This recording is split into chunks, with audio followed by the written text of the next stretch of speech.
Рельеф поверхности наших дорог очень разнообразен.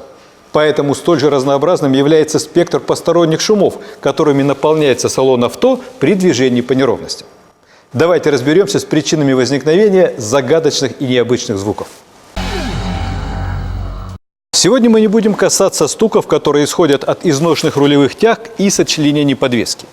Эти шумы, как правило, хорошо различимы на слух и довольно легко выявляются при элементарной проверке.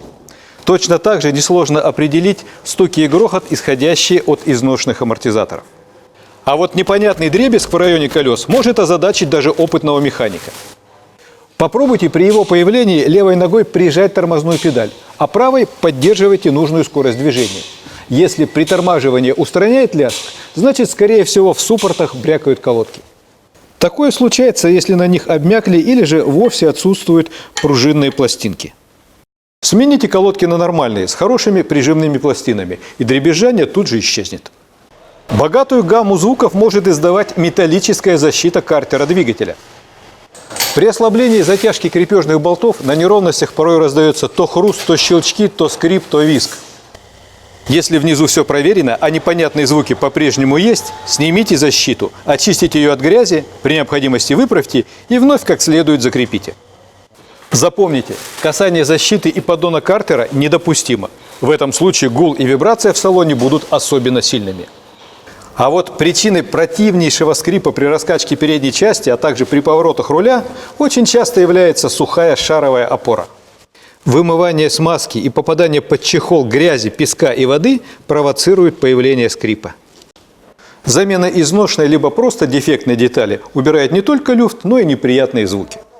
Резкие щелчки при трогании с места обычно указывают либо на износ шарниров равных угловых скоростей, либо на износ крестовин карданного вала. Здесь есть варианты в зависимости от типа привода. Просто у переднеприводных машин на поворотах негодные шрусы начинают сильнее хрустеть. А с размолоченными подшипниками крестовин по мере набора скорости появляется серьезная вибрация. Впрочем, иногда грозно щелкают и плохо закрепленные колеса. Недотянутые гайки либо болты тоже издают угрожающие звуки.